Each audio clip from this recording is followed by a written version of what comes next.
And here we go. We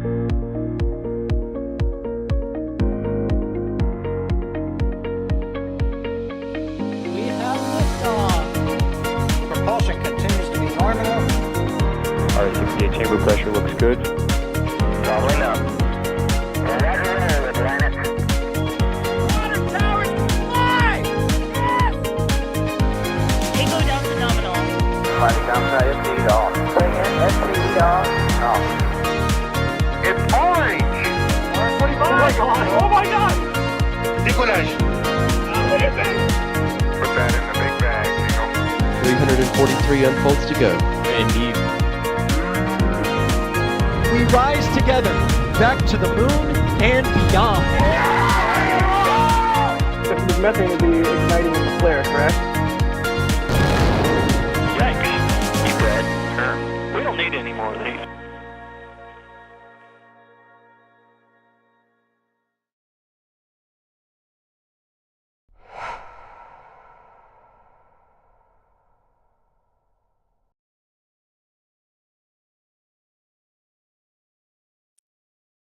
Good evening, everyone. You are looking live right now as Starhopper, Hoppy, whichever you prefer to call it, begins its move away from what we affectionately know as Danger Lot to its new home. I am Sawyer Rosenstein, and I will be part of your commentary team for this evening's roll. As you can see, Starhopper is already on the move, and joining me here to help with the move is NASA spaceflight official Chris Bergen. How's it going? I'm an official now, am I? That's good news, sire. I would hope. I'm an official. Do I get a badge? First of all, it's Hopper. Anyone who calls it Hoppy, I would hide user from channel because it's Hopper. But yes, good evening or good morning or wherever you may be time zone wise. Good to have you, and also good to have Carson behind the screens, pushing the buttons, pulling the levers, along with our fantastic team that will be helping to operate cameras as it continues to roll. A reminder, if you have any questions as this moves, you can tag us at NASASpaceflight, and we will do our best to answer as many of them as we can. So just start off with the basics here. Where is it rolling to?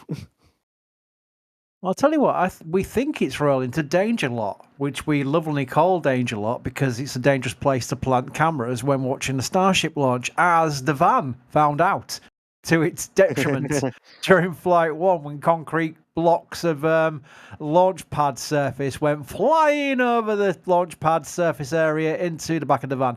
Again, people often come to me going, oh, that poor van. We actually did put that particular van there, knowing the risk. We didn't put a nice van there.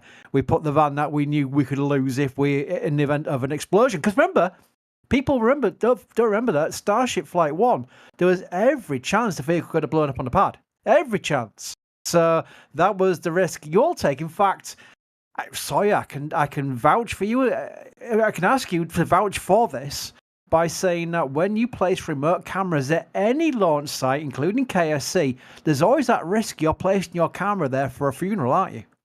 Oh, absolutely. I think almost every single photographer that has placed a remote camera has lost one or a part of their camera at some point due to the craziness of the launch. I mean, not always because of a giant explosion, usually not because of flying concrete, but certainly I've had, one of mine get destroyed by weather getting in. You get ones that get knocked over in the crazy winds. It happens. So yeah, that's putting an entire vehicle there is a whole nother story. But yeah, just to expand on Danger Lot itself, it's not far away. It's still technically the launch site area. So I would take that, if that is the case. Remember, there's no press release from SpaceX saying, tonight we'll relocate blah, blah, blah, blah, blah, blah, blah. It's literally a case of watching this, but we do believe because of the way they've cordoned areas off and laid the path, shall we say, in this quite terrible evening there at Starbase. It doesn't look very nice at all weather-wise. Is that it's going to Danger Lot. Just down near, past the SpaceX sign. We'll see it when we move past it. It's actually quite a nice place for it, to be fair. I think once we look at the changing skyline of Starbase yet again, now they've got two towers there, it will be more kind of like a linchpin to the whole area. So I'm warming to the fact they're moving it to somewhere at least where everyone can still see it. That is true. The worst case scenario would have been they actually scrapped it, so it's nice to see that they're trying to keep it intact. And speaking of keeping vehicles near the launch pad, I'm amazed that through all 4 launches so far, it's only experienced some minor little dings and dents. We did actually call it for a while Immortal because of the when back in the days. Again, this is a really interesting thing, Sawyer. We've not had many booms. The only kind of like explosions and implosions we've had have been on purpose with test tanks at masses and things like that. It's literally been a lot calmer since the early days. Anyone in chat right now remember the old days of Starbase where things would go pop and boom quite regularly during the early days of testing the likes of just a tankage at the launch site? It really was something that happened quite often, and including on the initial hops, the 10 kilometer, 15 kilometer hops, where it'd come back crashing down, and you'd see Starhopper in the corner of the frame getting potentially, a bit of a battering from pieces of Starship and what have you, and tankage heading its way, and always coming out the other end with only like minor flesh wounds. It never really got the big hit that could have easily damaged it to the point of no repair. So it was really interesting how Starhopper survived those tests. Yeah, that is true. I mean, it was put through its paces. It had, the pressure testing. It had static fires, obviously the 2 hops. I mean, it's amazing that it's still intact and as clean looking as it is at this point. It's also interesting, sorry, that its actual test flight itself. We were talking about this on the Raptor side earlier today, where the engine, which was SN6, Raptor SN6, obviously not Block 2, even Block 3. I mean, Block 3 is not even flying yet. It came back down. As it was coming back down, controlled, nice and steady, and everyone's going, woohoo, this is great. As the plume... Oh, I've got an echo now. Carson? I'll wait till I'll tell you. Can you hear the echo in chat? Because I'll persevere best I can. But let's just see if chat catches up. No, they don't have echo. They don't have it right. I'm going to take my earphones off and just talk and hopefully not be distracted by myself keep back into my headphones. There we go. It's gone anyway now. That's fine. Basically, what was I saying? Yeah, the 150 meter hop. When it's coming back down, watch the videos. We've got videos on our channel because obviously Mary, Jack, and everyone, even Tim was out there on the roof of Nomad's roof. Happy days of the early days of Starbase. You could see the plume go very engine rich. It was a fuel rich, and it goes very orange. That's when the Raptor started to eat itself. It really was on its last legs, but luckily it got down without exploding. But it actually came down so hard it buried the feet into the landing pad. It came down that hard. It knocked off its shoes. It had shoes at the time for landing, and it knocked the shoes off and embedded itself in the landing pad. So it could have easily, say, a few miles per hour faster on the actual landing, could have easily broken. It could have easily exploded. So it did very well. It's had a very charmed life, shall we say. It really has. And I do want to point out this one super chat that we have here from a Max E. I wonder who that could be. I think the VANS is missing, saying Hoppy times infinity. And I agree with this mysterious Max who happens to be on the Space Coast. I have a feeling Max and I are now going to be out of a job later tonight. Does Max also like Ship 26? I mean, although to be fair to Max redeems himself by being a fan of the stubby nozzle. So that is one of his redeeming features. We'll have to sort of get the scorecard out on the good and bad decisions he's made. That's a redeeming I did feature? See someone asking if they were maybe moving it so they can install a stubby nozzle on it. Oh God, that'd be interesting. People have mentioned there's going to be a stubby Raptor nozzle. You know what? You immediately say no, of course not. But then again, the reason for the stubby nozzle on the Merlins is literally just basically they don't need that on those particular missions. But if you consider that everything Starship's probably going to be doing is all about the power, then I don't ever think they'll ever go for that. I think nozzles will be as we see them as we see with Raptor 3, which is now testing quite regularly at McGregor, which we show 24/7 as well. McGregor Live. Chris, sorry, did you say it's a redeeming factor that Max likes the stubby nozzle? Did I hear you correctly? Yeah. You heard me correctly, Jack, because it was an accurate statement. I Okay. Also, hi. Jack, everyone, Jack is with us live there. You're right. I mean, how many yards away are you from Starhopper right now? Here, watch this. That's my No, hand. are you going to wave? That's a show. That's a Jack flex. Hey, tell There that we person go. to get their hand out of the way. Yeah. Someone's waving it out in front of the camera lens. Have you got any questions yet, Sawyer? Yeah, we do have a few here. Here's one from Pete's Guide, and they want to know, do you think SpaceX will move all of the sensors on top of Hoppy to somewhere else and restore it to its original appearance? Because they modified it a lot after it kind of stuck there near the launch site to have all the weather sensors and other things on top of it. Would you believe we discussed that during Rapside as well? Because Oh. it was quite interesting to see the close-up camera views of the loose wires and the brackets that no longer have the array of cameras we've seen on Hopper during its retired service plan, which is basically having loudspeakers on it, having a weather station on top, and a bunch of cameras pointing towards the pad. So they have taken all those off. The lights are still there. You can still see the lights that they use. But it's basically in a retirement mode where it's just basically earning its keep for its retirement. And they've taken all those things off for the transport. Now, the question is, if they've kept the brackets and the wire still there, then maybe they'll reinstall those things once they get to the resting point in Danger Lot. That would make some sense. I know Jack was on the Rapside earlier saying he hopes that SpaceX will allow members of the media, such as ourselves, to place cameras on there during the next launch. I don't think that'll happen, but that would be nice, wouldn't it? So if you're listening, SpaceX, especially Elon, I'm sure Elon's listening, because he ain't got much to do, has he? I'm sure he's watching. Can we have cameras on top of the Hopper, please? Thank you very much. They'll also be there to install it tomorrow. Yes. Poor Taz. He's thinking, don't commit me to more work. Also, I did see someone in chat ask this, and you could see from the light, the spotlight, there's appears to be a lot of bugs. Are you being eaten alive, Jack? Or is that Yes. rain? 100% deep means nothing to these bugs. Oh, wow. Those are mosquitoes. Yeah, that's all bugs that you see flying in front of the light. Okay, right. Well, first of all, 2 points. I'm Here, English watch. from I'm going to Yorkshire. do this. I swear I'll go back to Hopper in a second. Can't see him. Okay, back to Hopper. Right. My point being that I'm from the north of England. I've never come across a mosquito in my life, ever. Now, I've heard of the mosquitoes at Starbase in Florida, and Max likes to mention how he gets eaten alive during launches and what have you. And I'm thinking, okay, maybe there's 3 or 4 of them just attacking him. Or, and I've just seen in the camera view there's thousands of them. I had no idea. I had no idea. Oh, geez. Let's see. Here's a question from Musical Wolves. 2 of them. First, a silly question of why not just have Hopper hop? I mean, it kind of is. I also saw someone in chat saying, is this a 30-meter drive versus a 150-meter hop? And then the real question for Musical Wolves here is, was Hoppy too close to the OLM now that boosters will be landing?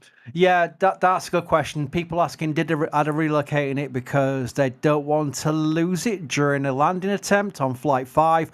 We pretty much dismissed that because if they were scared of losing equipment during the landing of Flight 5, they'd be moving the tank farm to Danger Lot, not Hopper. I think that they've got priorities of things they don't want destroyed during a Booster 12 landing at the launch site. It literally is because it creates the space they need to finish off the work related to the groundworks on Tower 2. So it makes sense that they're doing this to move it out of the way, just to open up the access they've got. This is a great view, by the way. This is fantastic. Do you think maybe they could use that to expand tank farm further, or is it just move it to get it clear? Maybe. Remember, they're going to share the tank farm between the 2 towers, but they will need connections between the 2 based on where the tank farm is, because the tank farm is built pretty much for Tower 1. So if they're sharing, they'll need the connections and the lines. So maybe that makes sense. Maybe Hopper's a bit in the way. Maybe that's related to it. We don't officially know. We're using guesswork here, but we do we are pretty confident that they aren't moving Hopper because they're scared of Booster 12 having a bad landing and destroying Hopper in the process. They'll do a lot more damage than Hopper if this is a great view again. I'm sorry, This is unbelievable. Yeah, it gives you a sense of scale. It's hard to appreciate the size of these things. Yeah. Jack, do you have a banana? He's going to throw a banana. Busy. Get some Banana for scale. But yeah, it's just... And this is the smaller version. I mean, this... No header tanks, no anything else to it. This is just basic tank with legs. Is there nothing inside? No internals at all? Jack, can you? I couldn't really tell because of the night views, but it looks like Hopper's completely hollowed out inside. Yep. Sorry, I'm very busy. No, it's fine. The yep will do. That's confirmation of the question. That's perfectly fine answer. In fact, there's many a time I've wished we got one-word answers to some streams where everyone, such as myself, go on for 10 minutes giving the answer. Just like me, hollow on the inside. Oh, Sawyer. Stop fishing for sympathy. Oh, don't worry. I'm good at the guilt trip. Yeah. Beautiful split view there. You got Jack's camera. We also have the view as it passes by the SpaceX sign on the left as we near the top of the hour. Just, it's so weird to see her move again, and this time much closer to the ground. This isn't going to take long, you know. I mean, literally about halfway now. Oh, well, I'm guessing, but they're making good progress, let's face it. I think they might be reversing into danger lot in 10, 15 minutes max. Wow. It's only got around the corner, yeah. Yeah, it's not far. He's not Max, he's Sawyer. Yeah, no, Max also said ship 26 for the win times infinity as well. But oh, dearie me. I agree with him. No, God's here now as well. Go away. Thank you, God. I've also seen a bunch of people asking here if it's rolling now. What about that road closure from 12 to 3? What's that one for? Well, that's what was meant to be for this relocation. Ironically, SpaceX has often been known to change that, but I should have informed the county. But because the way the county works, I'm sure there's a 9 to 5 person, and that person's then left to go home and not been able to update any of the websites or any of the notices. So that's probably what's happened. They've simply said, look, the weather, we're trying to find a gap in the weather. We're going to go a bit earlier. County's gone around and said, yep, no problem at all. But we've not seen it updated on the road closure. So I think that's simply the case. That could be, because a reminder, you can get a push alert every time there is a road closure update on the next spaceflight app. Ooh, fancy. Subtle plug is subtle. JS Webb wants to know, has Hopper ever been moved before now? Yes. There's your one-word answer from Jack. Yes, it has. I mean, sorry, I don't want to talk over anybody. I don't know how much lag there is in my comms right now, but yeah, they moved it from where it landed to where it ended up at the launch site right there by the launch site gate. And so I don't know if this is like the second time it's being moved or what, but yeah, it has been moved once before. This is the furthest. Also, side note, this is by far the closest I've ever been to Starhopper. Pretty cool. Wow. Nice. And by the way, whoever's, I think Carson, are you controlling this view we're looking at right now with the SpaceX sign? Because if we can get a nice little shot of Hopper moving with the SpaceX sign in full, that's worth a screenshot to put on X. I think that'd look very nice. Ooh. Plenty of time, still moving towards it. Yeah, that kind of view, but closer and more in frame. Yeah, basically what you had, so but bossy. just pan right. How bossy am I? Yeah. Yeah, and that's the one time pan is correct. Pan left and right. Oh, yeah, I get into trouble all the time for saying panning up, pan up, down. Yeah, I can't do that. Jack will be back with his no on his one-word answers. Oh, that is beautiful. Look at that view. There you go. Banner's even down if you want to screenshot it. Carson looking out for you there. There we go. All right. I do want to take a moment to thank some people here who have been helping out with the stream so far with their support. Bideford, name we see quite often, thank you for gifting 5 Red Team memberships. Booster 1058 saying, it's Hopper, come on guys. Also Rip Danger Van. Well said. RC Horseman, thank you for gifting 5 Red Team memberships. Brad Ferris, thank you for gifting a Red Team membership. Jim Cavett, thank you as well for gifting a Red Team membership. Callistia, thank you for becoming a Red Team member. Jim Cavett, thank you for gifting another Red Team membership. Richie saying crystal clear / crow. Matthew V with a question here. Are we sure it's not going to the new office building? There was rumours of that, and I was quite upset by it because it sounded a bit like how New Shepard was put inside a Blue Origin's reception area, so that you couldn't really, especially the public, there was no chance of seeing it if that would be the case. It might yet eventually go there. I mean, there's no way of ruling it out. And who to blame SpaceX? They would be fine with thinking it'll look good for our employees and visitors and dignitaries and what have you arriving. So whatever happens, that's fair enough. If SpaceX is up to them. But if they leave it in Danger Lot, that is where anybody can go and see it. And pretty close as well, because it's Highway 4. It's a public road. You could literally drive down there, park up, and go up and get real up close and personal with Hopper. So hopefully they're going to keep it there. We'll have to wait and see. We just know for now we think they're going Danger Lot only. I love the people in the bottom left that were just taking pictures with their phone, by the way. You can get up close. Hey, one of those is me. You can get up close and personal, but yeah, do not obviously go on SpaceX property because Danger Lot is SpaceX property and there are no trespassing signs. But you'll get, at least now, there's a much better view of Starhopper than when it was behind the main gate. This is amazing. I hope it stays exactly where it is and they don't put any walls around it and they just put up a couple more no trespassing signs. This is awesome. Like, yay, Starhopper. You know also, what? The raindrops, by the way, do those not look like the Starship heat shield tiles?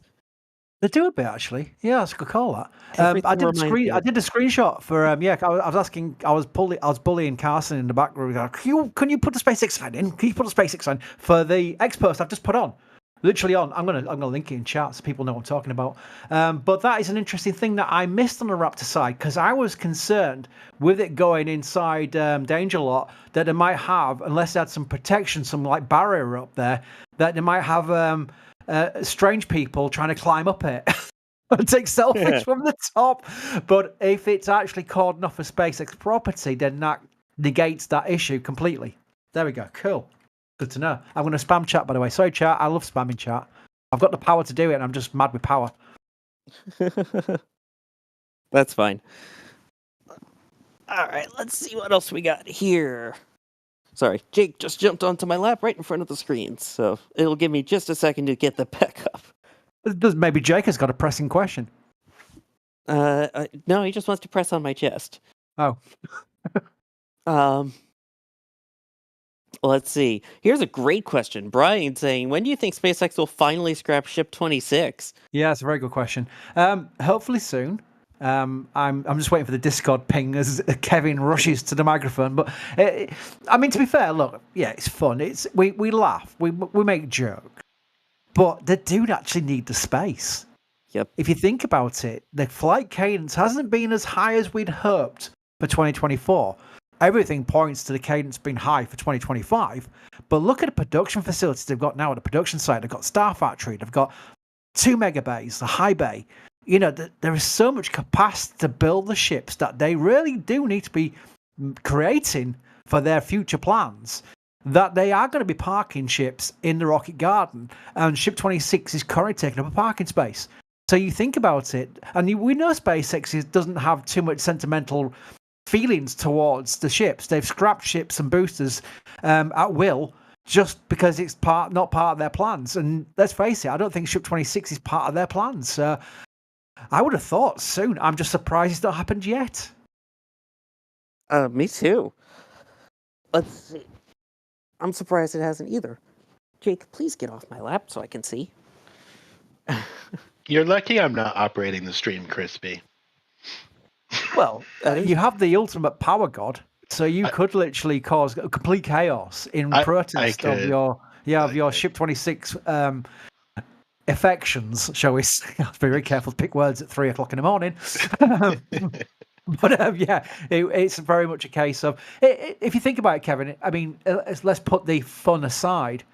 SpaceX do need a space. This is not a massive area. Yeah. Yeah.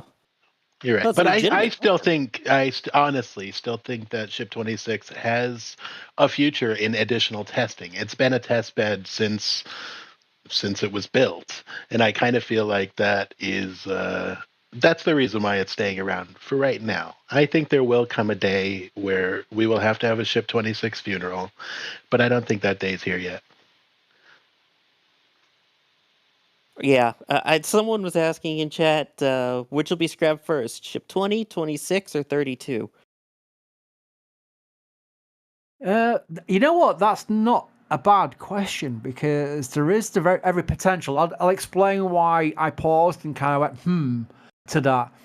Is because if you think about it, SpaceX have got a history of doing this. Even going back to the 150-meter hops with SN5 and SN6, the initial plan was to do more of those tests. But the fact that SN5 had such a good flight and SN6 repeated it and actually did slightly better, they said, right, that's done. Let's move on to the next phase. And that's where everything they've done preparing for more hops of that length, of that height, of that height, goes out the window. And that's very good. That's good news, because that means they've successfully passed the milestones they need to achieve with that. We saw the same thing with the high altitude hops. Once they got that landing, they were like, okay, now we're going to start looking at the booster. And you can think of the way they've got V2 ship coming up. It depends really on the upcoming flights of, let's say, Ship 30 and 31. If those both achieve really good things, and I'm including the boosters, of course, then there's every chance they may go, well, you know what, we should go to V2 now. Let's just go to V2. It would make sense, because if you think about it, V2 has a lot of advantages, not least the fact of the upper flat placement area in relation to what we saw during Flight 4. It mitigates a lot of the issues with that. But also, the fun thing is, the next flights we're seeing are with ships where they've completely replaced the TPS. There's a lot of benefits over the previous Flight 4, even with Flight 5, because Ship 30's got a brand new TPS system on it, literally brand new system on it, and they've almost finished replacing 31s as well. So the next two flights are very interesting to me. If they achieve a lot of things they want to do, they may do that same methodology of going, okay, let's skip again. Let's go forward. And you can't do anything but praise SpaceX for that, because that is really pushing, and that's what SpaceX is known for. Yeah, I mean, perfectly said. It's definitely a lot to look out for. I think that may also be the deciding factor in answering that question, like you were saying. Here's one. This may be a Jack question. I know he may be listening in. Is Hobby the same diameter as Starship Senior, as it was put by Jim Les? Yeah. You know what? We need an expert on here. We need Ryan or Alex on here. Oh, thank you, Jack. Jack will do. Because I was thinking yes, but then I paused because I thought, well, hang on a minute. I'm sure they refined it slightly. Because Hopper wasn't about that. Hopper was about controllability of the Raptor during these hops. That was what Hopper's objectives were. As far as, not like, and Sawyer, you'll appreciate this, where Enterprise wasn't a spaceship, but Enterprise had the outer mold line, the same shape as the flight orbiters. And that was about the characteristics of handling the orbiter of that shape and of that configuration during landing, as we saw with the alt tests. It was at California. Was it Edwards? Yeah, it was Edwards. It's 3 o'clock in the morning. Even my short noise is going out of my brain. But yeah, but that's the same kind of thing. You can see, you can always find matches to previous test programs. And I love that happening, because it just shows they respect some of the approaches they've taken in the past. But Hopper is so different compared to Ship and Booster. It really is. But if it's the same diameter, then that makes sense. Yeah, and again, that also, I think, is a good sense of scale. So we saw the people down there taking photos around it. You see the people even there now underneath it. And while it may not be as tall, it looks like maybe it's a tower segment tall. It still has that same crazy 9-meter diameter, which is huge. Yeah, by the way, I've probably upset Alicia and Ron Smith. Ron Smith took to a super chat to note blasphemy. OV-101, which was Enterprise, was a real orbiter. Actually, didn't they nearly convert it to be Challenger, but they decided to go for OV-99? Yeah, it turned out it was cheaper to do that than it was to basically take apart and refit Enterprise. So that's how Challenger came about. But you can go and see Enterprise. I will get back into Alicia's good books by mentioning the Intrepid Center in New York City. You can go and see Enterprise up close and personal whenever in New York by going to the Intrepid Museum. So that's something we do shows from as well. So you'll get to see Enterprise, and usually when Alicia's presenting, you'll see Enterprise in the back, and it looks like a very cool exhibit. That's on my bucket list. It is, yeah, it's fantastic. It is the Intrepid Sea, Air, and Space Museum, 45th or 46th Street and 12th, aka the West Side Highway, in New York City. While we're doing super chats here, and speaking of museums, Matthew V saying, "Stop with the ship 26 later. Belongs in a museum." But why? I saw someone else suggest that they scrap it and sell the metal as mugs. I like that idea. Hey, that'd work, yeah. Maybe we could do a deal with SpaceX to put it in our store, Sawyer. Plug. You want a real plug? New range of merch, yes. You want a real plug? Alex Bergeson, saying, "Hiya, will y'all be making patches of the Thrust collection like you do with the Starship launches?" I don't believe there's patches, but we have plenty of items from our new merch line, the Thrust collection, at shop.nasaspaceflight.com. It's not only available on shirts, it's also available on sweatshirts, it's available on mugs, and it's not just one engine, not just two, not just three, but 4 for now.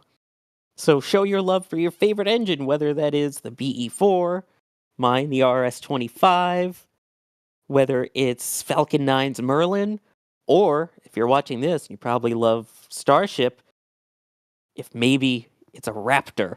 So go ahead and show your love and support for your favorite engine at shop.nasaspaceflight.com. Yeah, Paulie's an amazing work with these.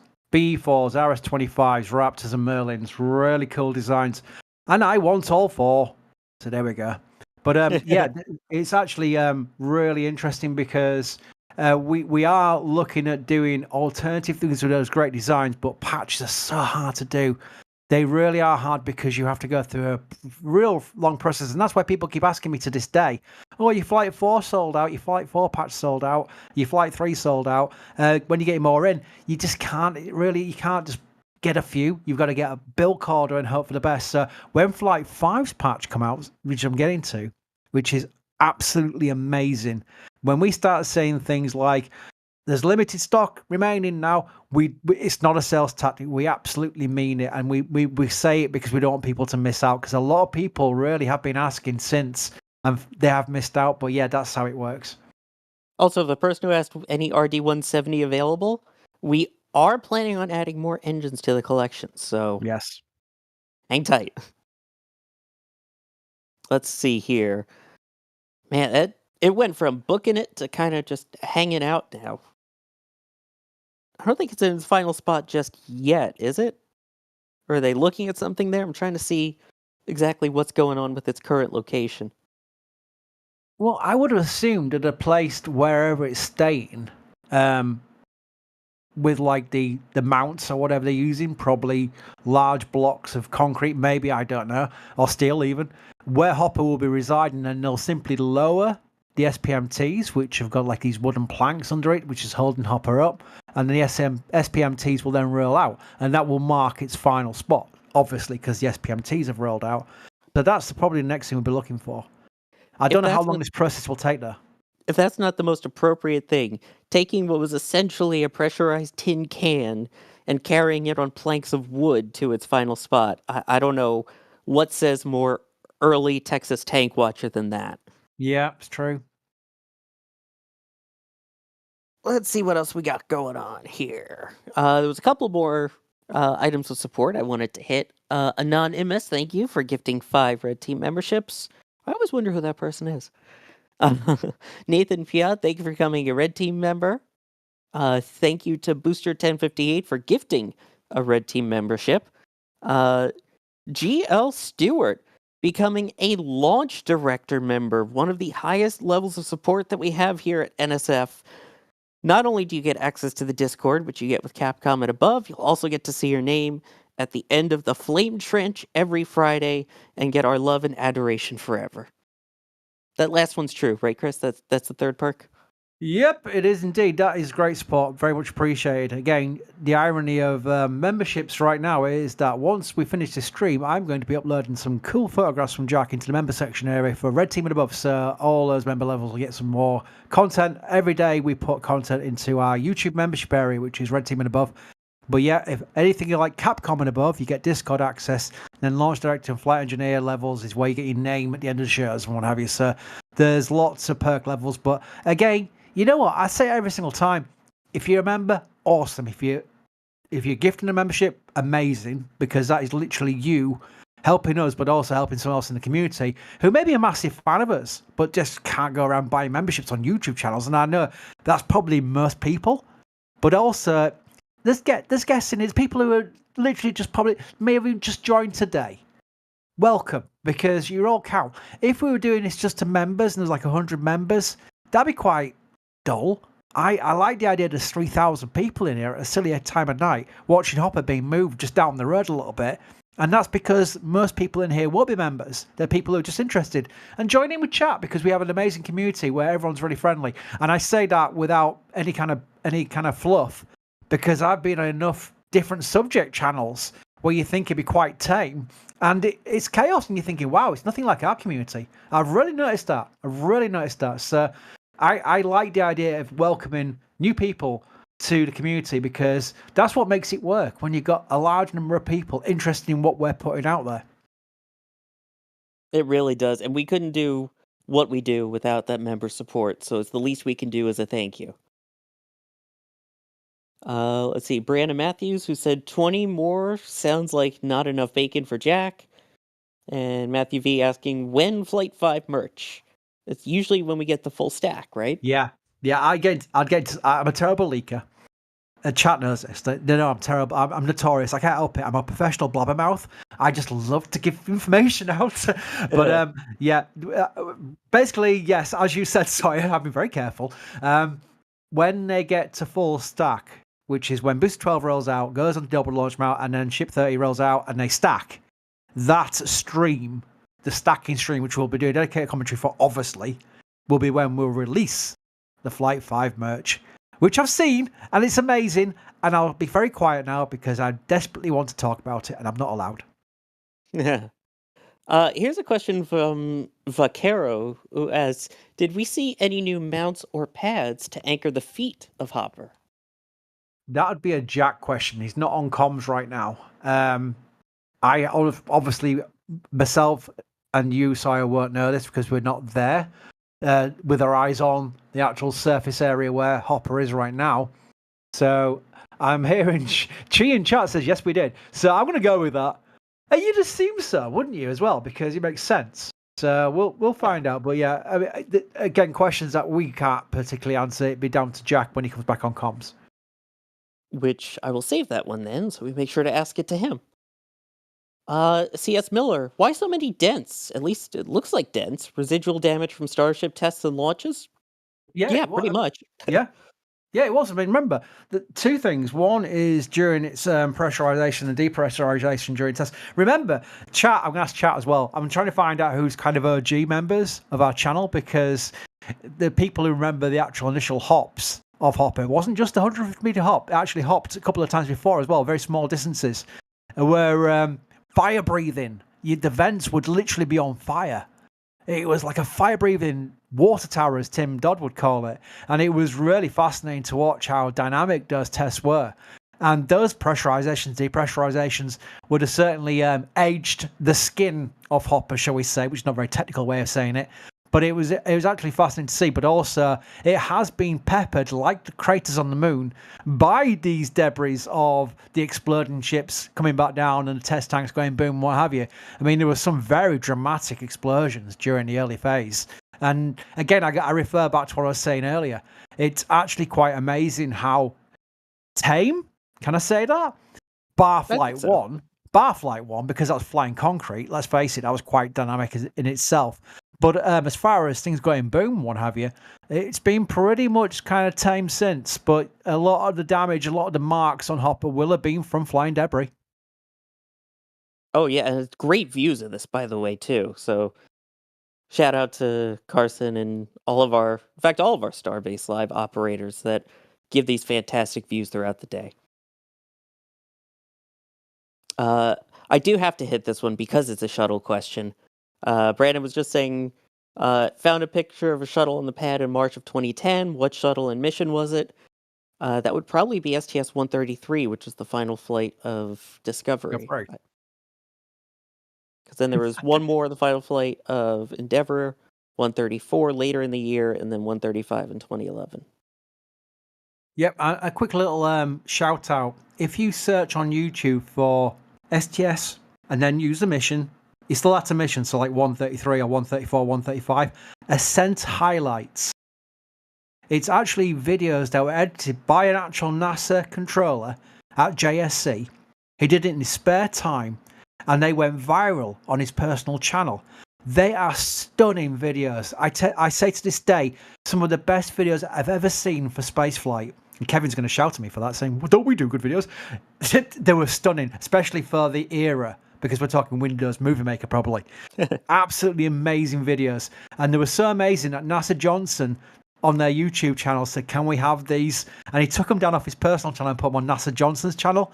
And seriously, if you ever get a period, an evening where you're doing nothing, just type in the likes of STS-133 Ascent Highlights into YouTube, and you'll see NASA Johnson as a channel, and just watch those videos. They are stunning videos for those final flights. And just like Shuttle, it looks like Starhopper is getting grounded. Is that too soon? Well, actually, to be fair, sorry, I was surprised you've taken this long to do a pun. I think that was my second one, but still, yeah, it appears they're lowering it down now. And they're working on unchaining it looks like, at this point.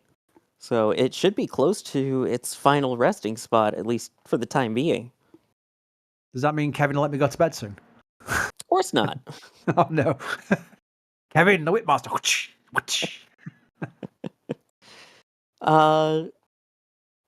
Here's a good question. Do you think they'll conduct a wet dress rehearsal for Flight 5?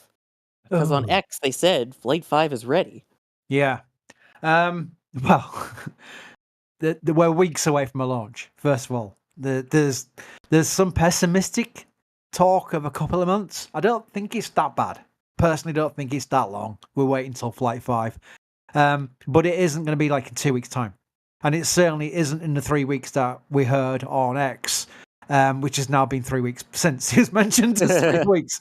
The question is, will they do a wet dress rehearsal? And that is a good point of contention, because I personally think it would be prudent to do so, especially with the time that's passed since, just to check out all the pad systems. Now, the argument against that is they get a wet dress rehearsal for free on launch day, because if you scrub during a launch day after you fuel the rocket, which can happen with any rocket, that is a wet dress rehearsal for free. I say for free very carefully. You know, obviously, they've gone through the process. They've just simply scrubbed what would have been a launch. And if everything's fine, you can still go and launch. So you get a wet dress rehearsal and a launch for free, you know, for bonus, for together.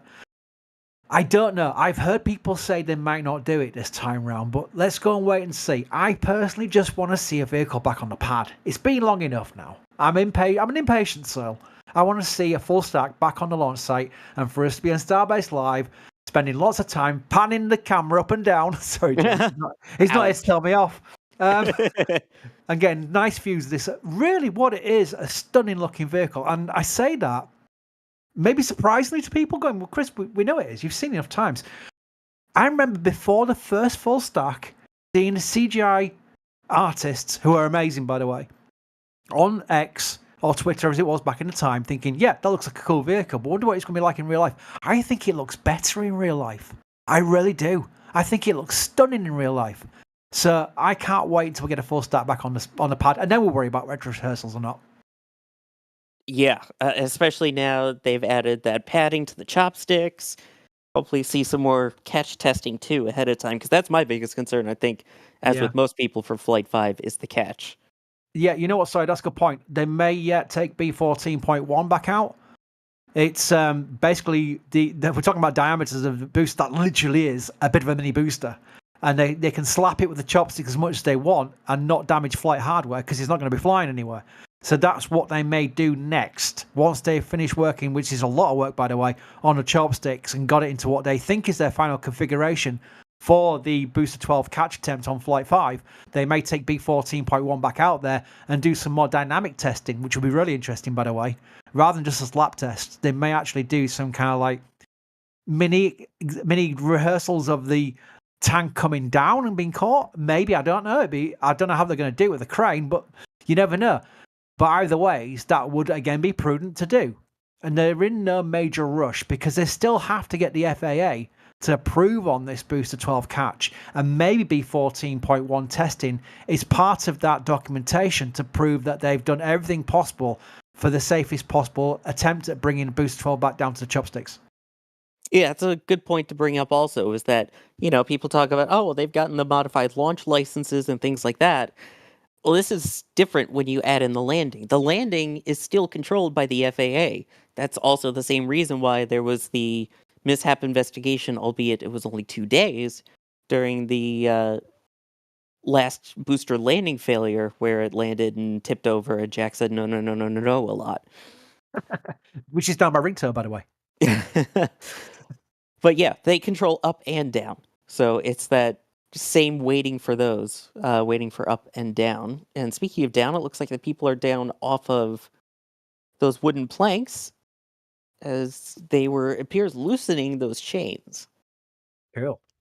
Now, if the SPMT start moving, then that's probably the big finale to confirming Hopper is now in its new home position. I know it said home plate, but I don't know what I got a baseball analogies for.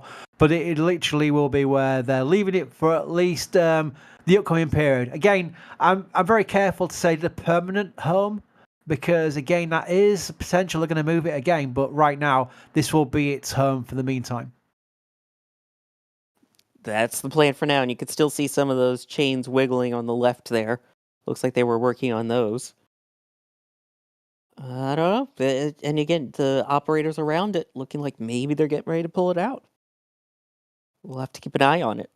Oh, he's getting on. Hang on. Oh, that did not... that looked like it hurt. Yeah, that's not very comfortable. We're all watching along with you, by the way. We do this a lot, and that's sensible to do this. We don't pretend we know the process, because a lot of these things they do at Starbase are first-time operations. We've not seen a transportation of Hopper down Highway 4 before. It's not something we've seen. So, in this guise of moving it to Danger Lot, for example. So we're watching what they're doing with the chains. It does look like they're just removing the chains now completely. Yeah. There we go. Yeah. Loosening from the SPMT, which means hopefully next we see it drive away and Hopper has a home. Ooh, I do like Carson and I, the exact same thing at the exact same time there. Carson also came up with the cursed idea of using 14.1 as a booster with like 5 engines and put Hopper on top of it. Yeah, someone suggested point-to-point for Hopper to the production site earlier, and the Raptor side as well. And I thought, well, as much as I love people mentioning point-to-point, there is an upcoming video we're going to put out. And I've written an article about it. The funny thing about me, I've been an article writer all my life. I cannot write scripts. Scripts are a different kind of style of writing. And I'm so embedded and trained into article writing that it's a different style of writing completely, that I've written an article and then we'll scriptify that article into a video, but also run the article as well. Might as well, since I've written it. And the research I did into point-to-point, as much as I'm a massive fan of point-to-point, the more research I did into it, the more I was completely put off by it. I was like, oh, this is not going to happen.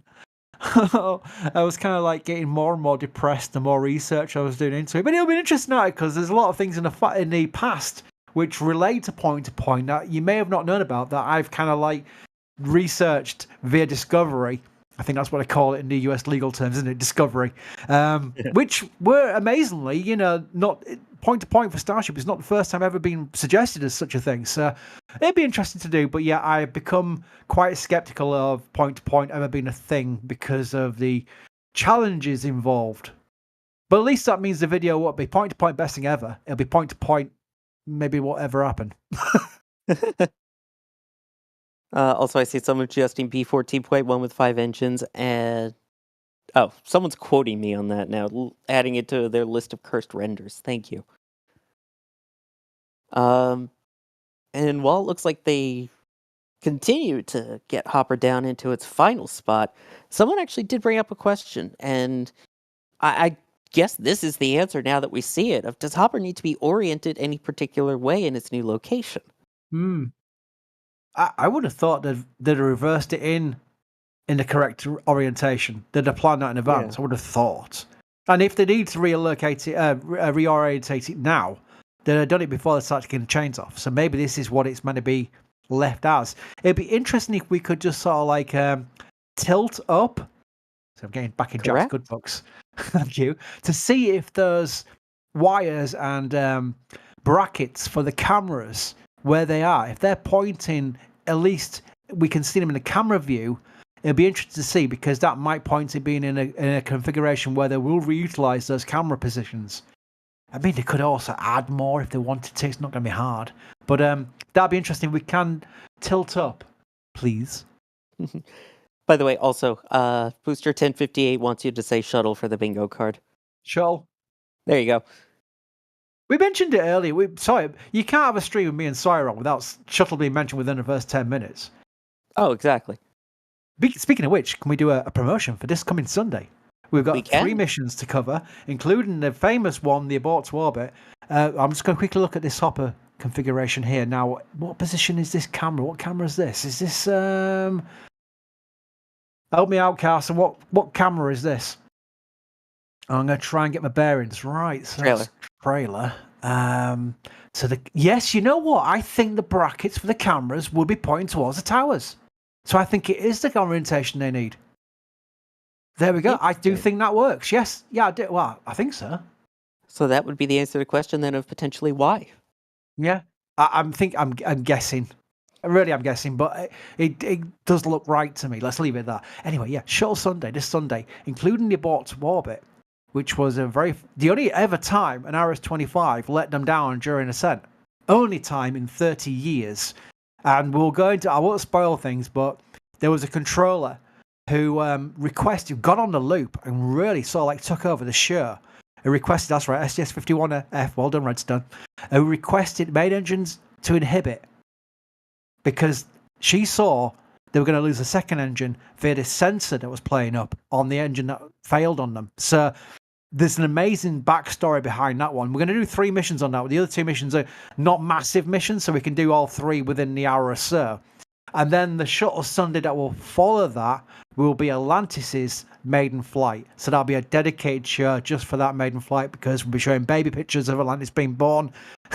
Be careful with my language. Being born in Palmdale. Being constructed, if you're going to get upset by that. Being constructed in Palmdale. And then taken out to KSC. Flight readiness firing. Then the maiden launch. Maiden mission, maiden landing. So that's dedicated show for the Shuttle Sunday that follows. But this coming Sunday will be a 3-mission Shuttle Sunday show. There we go. And loved that close-up shot of the battle scars there, too. It looks like they may be getting ready to pull the SPMT out. It's now 8 o'clock in the morning. Sawyer says, you know what? It looks like they're going to start moving the SPMTs out soon. They've been me sort of like a zombie going, oh, I hope so. Yeah. I was going to make a joke about another launch provider, but I won't. Continuing along. My goodness, the membership gifting has gone off the charts here, by the way. Wow. First off, I want to say Ethereal Swordsman started off with, not enough of these names in chat are green. before gifting 5 Red Team memberships. It's amazing. Matt Hurst became a Red Team member, excuse me. Holland Shade became a Red Team member. Joseph Dutkovitz, I hope I'm saying that right, became a launch director. Followed by Super Steph being super with 20 gifted Red Team memberships. We love Super Steph. She Followed always by- she picks on me for saying water rather than water. So I'll That give her could that be- just because she likes me saying it. Could be worse. I say water, so. Water. Then Ryan coming in with 5 gifted Red Team memberships. Then Blake Alexander coming in with 5 gifted Red Team memberships. Bideford with a $50 tip at tips.nasaspaceflight.com saying, to celebrate Sawyer getting better and sounding fantastic, some pun dollars for fun. Ooh, Wow. not just Uh-oh. token. Sawyer. SPMTs Yeah. are moving. The SPMTs are indeed moving out. Ooh. By the way, I read chat. I'm notorious for doing this, and I don't think anyone will be upset by me doing this. I actually read live chat when I'm not responsible for the panel, which Sawyer's looking after right now. I love reading chat. So everyone's commenting in chat. I'm reading it live with the rest of you, so it's kind of cool. And I did see something from Bonzo who says Shuttle is so last decade, right? Bonzo, Bonzo, you're completely right. Shuttle is gone. Shuttle's retired. It's no longer a Shuttle era. Completely agree. But I will also caveat that by saying so many of the lessons learnt during Shuttle apply today.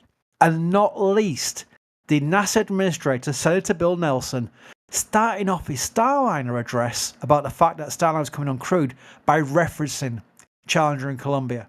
And I thought that was huge. I was aghast. If I'd had a live camera on me, and thank goodness there wasn't one, my mouth would have been wide open because I couldn't believe he did that. And I'm all praise for him for doing that because it was so important to get across what we hear, with our friends at NASA, not necessarily in public, but, privately, that they'll never forget Challenger and Columbia. And that plays into decisions made today. So when we reference Shuttle, we don't reference it in some fluffy kind of like, woo, we love Shuttle. We respect Shuttle because there were 2 massive tragedies. And no one's ever going to forget that. The biggest Shuttle fans are the ones who remember those the most because they were the pain that we had to go through as humanity, learning how to do spaceflight. And I think that should never be taken away. So, yes, it was last decade, and we can stop talking about it, but it's also still important to this day for the lessons learned and for the way we'll progress in the future. And that's part of Shuttle Sunday is basically creating a historical record of all those missions, what they did, the firsts, and the lessons learned. Yep. Looks like the crane is moving out there on the left as well. I didn't even realize the crane had been there for part of it. But the SPMT slowly making its way out from underneath Starhopper. It's someone saying, so the RS-25 is thrust you can trust. What? I completely fell over my words there, sorry. Oh, all right. Completely fell over my words. It was a great engine, and it still is. It had one, and we're talking about the abort to orbit, it had one issue during ascent in 30 years. 30 years! And it's going on with SLS. And yeah, there's a lot of argument about there should be in museums and not, given one Viking funeral with SLS.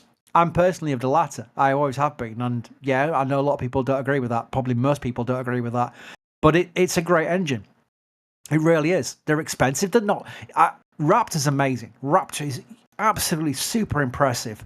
And what SpaceX is doing with that is fantastic. BE4 is a great engine. There's lots of great engines out there, but reliability and track record, RS-25 is amazing. I'm also excited to see Raptor 3 once those start coming online. We've already seen the picture in that one test. To be able to see such a simplified looking engine. Because, I mean, if you look at an RS-25, like the one they have with the Intrepid, it is such a complex machine. It's amazing that every single part of that worked exactly as it had to for Shuttle and still does for Artemis. It's amazing. And then you see Raptor now looks so simplified. I think it's a great way to show the progression of time and also just how amazing RS-25 was for its day. Raptor 3 is cutting edge. Raptor 3 is cutting edge. It doesn't look like it's complete. You just don't see the massive powerhead we're so used to. In fact, even Archimedes, which they put out recently in a tweet, it's a big, massive powerhead, and you're thinking, yeah, okay, that makes sense to me. Raptor 3 looks state of the art. It really doesn't look like it's complete engine. It's so to the point that Tory Bruno got caught out by it and said, well, let's see what it looks like with all the other things on it. And they showed it firing at McGregor in that complete configuration. I was like, okay, look, they're proving it now. That is amazing what they've done with Raptor 3. So all praise to the SpaceX engineers who, no surprise, are amazing. Unbelievable.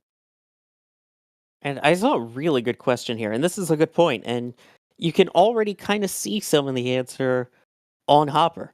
Altair was saying, with the salt in the air due to the nearby sea, how long till Hoppy has some damage? I mean, you could already see that it's been weathered a bit from being right next to the Gulf of Mexico. You get that salt water on it, the salt water hits it, it rusts. I can speak from experience, it can cause a lot of damage to vehicles. I would imagine that counts for Starhoppers as well. But you could see parts of the metal have kind of started to rust already along the sides of it. Parts are darker than others, and I'm sure a lot of that, if you look at it, is the side that was facing the Gulf. Yeah, doesn't you get that at KSC as well with the being on the coastline? You get a lot of issues with corrosion. They've got to protect against, shall we say, with the pads, the towers, and what have you out there on the Space Coast. Oh, absolutely. I mean, yeah, the towers out there are constantly being maintained for that. You see all the erosion sometimes driving by the older pads and the older places that don't necessarily get the touch-up work as somewhere like 39A or 40. It's very visible. Let's see here. Is Starhopper going for the Raptor 3 refit? No, that would be fun, though. it'd be hilarious, but also pointless. The way I could flip that question is, when's the first Raptor 3 is going to fly with ship? And I would say they've got so many Raptor 2s. We saw in Tim's latest video in the Turner production site, they've got a herd of Raptors, and that's the ones at Starbase. Now imagine the ones they're going to McGregor. They'll have a lot of McGregor as well. There's no way they're going to throw those Raptors away. They're not cheap. Rocket engines are not cheap, full stop. Not even Raptors in mass production. They have got a lot of Raptor 2s to go through yet. So Raptor 3, chat. In fact, let's go for it. What vehicle, be it a booster or a ship, do you think we'll start seeing Raptor 3s fly? I'm going to go for 10 flights time, at least. Ooh, that's a good question. I'll do a poll, but with so many options. Yeah. Now, my thought is, as soon as we see Starship V2, that's when they'll go for Raptor V3. That's my thought. Then that brings up the whole other question of V2, but... Yeah, but V2's not far away, that's the thing. I'll tell you what, I'm gonna forgive me, sorry, I'm just gonna be speed running this. No, We've go for got suggestions of 38, ship 38, ship 35, ship 42, 30 plus, booster V2. That's interesting because there's going to be a booster V2 at some point. Ship 69, cheeky. Ship 40, ship 34. That's probably too soon for me. 33. People do think it's going to come quite soon, but remember, chat. There's a lot of V2, a lot of Raptor 2s, and they're still test firing the Raptor 2s. Even today, we saw a tripod test with the Raptor 2. So, maybe let's meet you halfway. Maybe, I don't know if this will work, they could put a Raptor V3 on a ship sooner, because they have 3 of those at sea levels, and the Raptor RVACs as well, and then just use up the Raptor 2s on the booster. Maybe they could do that. So you know what? If Elon gets chatty one day, and actually about rockets this time on X, maybe we should do a reply to him and say, Mr. Elon, if you don't mind me asking you a question, and then see what he says. Yeah, it looks like they're taking off the mounts that were used to lift Hopper that were placed on top of the just pieces of wood. You can see that's what that crane was removing there. And we've got the SPMT operator in that yellow vest in the bottom left of your screen. So it looks like it's finally moving out. Yep. In the words of Billy Joel, Mama, if that's moving up, then I'm moving out. Hey, you won't get any arguments from me. Can't beat a bit of Billy Joel. Oh, there we go. Again, this is one where I'm just glad that they didn't scrap the vehicle, because I do want to hit this. Someone did ask, and I think it's worth noting here, what all has Hopper been through and done? Logan's wondering. Right. Well, if you think about it, Hopper was... Well, what would you... We've got videos on Hopper, let's face it. We've got some great videos, which maybe one of the mods or anyone wants to spam in chat. Maybe, you never know. The history of Hopper is quite fascinating, and that would cover a lot more than things I'd miss going through it. But I always... If someone stopped me on the street and said, Chris, I go, how do you know my name? Because I'm a big NSF fan. I'll go, really? Someone actually stopped me on the street. Anyway, digressing. Said, Hopper. What was Hopper all about? I would say, well, that was the first vehicle where SpaceX actually launched something and tested the Raptor in flight for the first time ever at Starbase. In fact, anywhere. Well, to be fair, you know, you can talk about things going in there. You can talk about the Grasshopper tests, which were obviously about Falcon at McGregor, but the first Starship flight test, shall we say, with the Raptor as well. And it paved it actually also caught the imagination of a lot of people. And we would go back to Tim, say, what tactical fly? That's in our intro. It's so iconic. It really is. It was like, everyone thought, and that's where it came from, by the way. People ask, why did Tim say water tower? When they started building Starhopper, back when Starbase was literally just a tent, it really was, literally like a tent, and the launch site was like packed dirt. That was it. They actually built Starhopper's fuselage, shall we say, what we can see in the corner of the screen right now, around a water tower. And that's what it looked like, a water tower they were building at the production site. And it wasn't. It was the initial day of Starhopper. And then they had a nose cone for Starhopper, which blew over in a storm, and they scrapped the nose cone. So that's why Hopper looks like this. Hopper's going to look a lot different. Hopper's going to look pointy end. He's going to have a nose cone. That was the initial plan, but that nose cone blew over, and then SpaceX decided, well, we don't need a nose cone. Let's not bother with it. And that's why Hopper looks like it does. There we go. Early days of Hopper. Yeah, that nose cone design it almost made it look like a wizard, if we're being honest. Don't bring Adrian into this. Right, I'm going to spam chat. Spam time. Thank you, Carson, for the link. I'm getting to there you go. Yep. Lots of late night spamming. There we go. That's a great video to catch you up on. That very good question, which is what Starhopper was, because it includes, look at that. Basically, it was amazing. It was fire breathing. It was really, really dynamic. Pulling a Delta 4 there, lighting itself on fire for a bit. Literally. Yeah, this thing has gone through so much. I mean, everyone knows it did the 1,550 meter hop, but they don't realize all the other early testing that it did and how important that was, in my opinion. Mm. Look at the launch site, Sawyer. Look at the launch site there. Oh my gosh! It's just a couple of prop tacks, and that was it. And the flame, my mind's gone again. Help me out. Not the flame diverter. No, the thing with the fire coming out the top. The chat. Help me out. I've gone completely got the flare stack. Thank you. Flare stack. I want to say Pope stack. I'm like, no, wrong stack. It is really, really wrong time of night for me. This is. Thank you, chat. Look at the launch site there. It's so different to it is now. It's crazy. We're looking at the same generic area. You don't see any, no mega factories, no other ships around, no crazy tank farms. I'm never going to live that down. I completely forgot what a flare stack. That's okay. It happens. You are forgiven. 20-meter hop abort.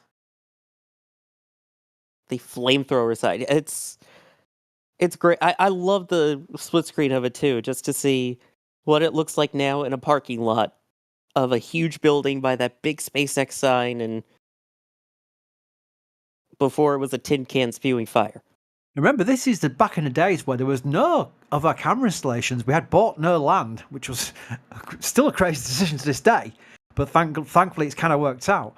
This is before we had any land to put any kind of like bot installations. By the way, our installations are really kind of like complex. There's lots of hardware involved. This was back when it was Mary, live streaming for a camera and a pack. And, it was literally back in those days. Because remember, Mary's been there before even all started. Mary lives in Boca Chica Village to this day still. And, if it wasn't for Mary, I'll bring this up because it's very important to bring it up as much as I possibly can because it's so important. The reason why we've got an actual YouTube channel, literally a YouTube channel, is because of Mary. Mary was taking these clips and putting the photographs on our forum and breaking our forum because everyone was downloading them because they're great content from Mary. And when I said to Mary, Mary, this is really killing our forum because if we just everyone's downloading off our servers and hot linking it everywhere. I said, can we put it on? Maybe we put the clips on the YouTube, then YouTube can deal with the server costs, and we just link the YouTube into our forum, and that way everyone gets the same videos, but at least we're not having to deal with the server costs. So it's about money saving, not any kind of like aspirations of a massive YouTube channel. It was to save the forum. And Mary said, yes, bless her. And that's why we started a channel, literally as a relief to the forum.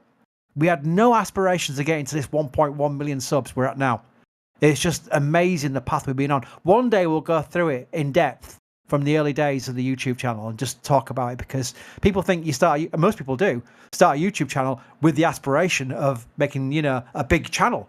Ours is simply because Mary's great content was breaking our forum. We need to put it somewhere else. True story. I will say, as the SPMT pulls away now in its new spot, I'm excited to see what Jack and all of our Starbase team down there, Jack, Mary, what they're able to get now with Starhopper there. Yeah. And by the way, with what we were just talking about, Plutonium239 put it perfectly in the super chat saying, Starhopper will be remembered as the first stepping stone to Mars. Yes. That is absolutely accurate. And you know what makes me... I can bring shit up again and sorry as well, because with the forum admin permissions I've got, thankfully I'm not a programmer, so I don't get to play with it too much. But I can, I'm the one person on the forum who can go into the menus and see where people are looking. And just, if there's like a lot of people on, I tend to be nosy and see where everyone's looking, which thread they're looking on the forum. And sometimes you'll see people looking at Flight Day 4 from STS-128. And you're thinking, wow, that person is like maybe doing some research for a school project, or maybe just they went to that launch and they're just reviewing back on the screenshots we took from NASA TV of that mission. Imagine in 20 years' time, or 30 years' time, or I don't know when, there's somebody on Mars and they're going back looking at the history of Starbase and seeing Hopper videos that we took as the initial test programs for the vehicle that took them to Mars. Imagine that. That'll blow your mind. Nothing will. Seriously.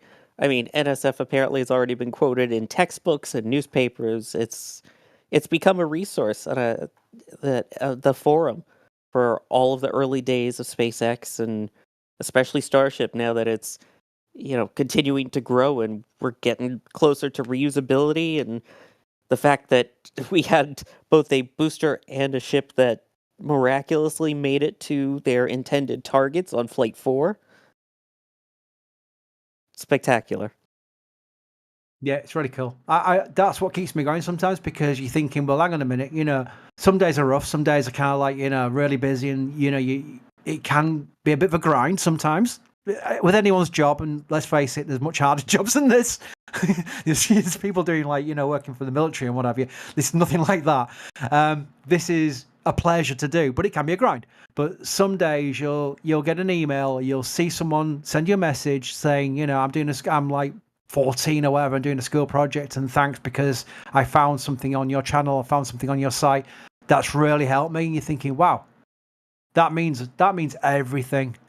That's just where it's like, okay, whatever, this gamble in 2005 that I started this site with, which was a gamble and a bet, by the way, I've talked about that before, I'll talk about it again sometime, to start a site was, I had no idea at that time I would be getting emails 20 years later from some kid who, who wasn't even born when we started the site, saying it's helping me at school. That's amazing. It really is.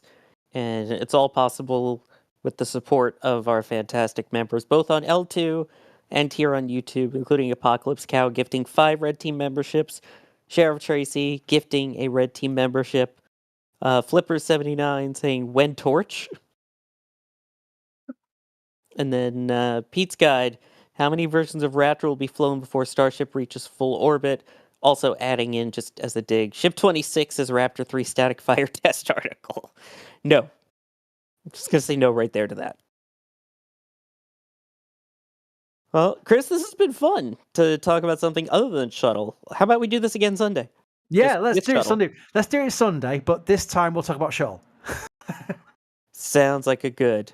Don't forget, we have other streams that'll be coming up soon. We've got the Starlink 8-11 mission that's set for surprisingly normal human hours on the East Coast coming up tomorrow, our time, I guess, where you are, it would already be today.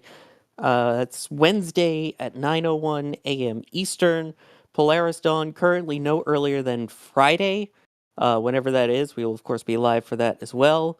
And we've got a whole bunch of barges that have been coming in as well.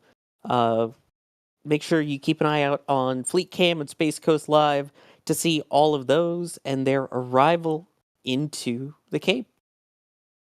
Chris Bergen, thank you so much for joining me for this Hopper move. Always a pleasure, never a chore.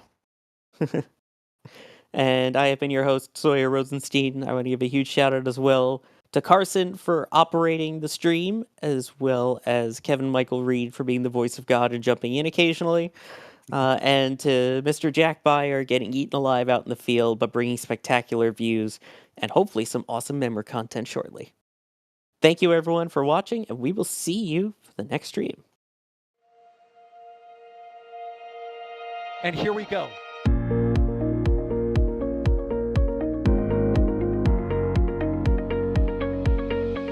We have liftoff. Propulsion continues to be nominal. RS-68 chamber pressure looks good. Following up. Roger, Atlantis. Water towers fly! Yes! Tango down to nominal. Flight downside FD off. Bring in FD off. It's orange! Oh my god! Oh my god! Décollage! Put that in the big bag, Eagle. 343 unfolds to go. Indeed. We rise together back to the moon and beyond. This methane will be igniting in the flare, correct?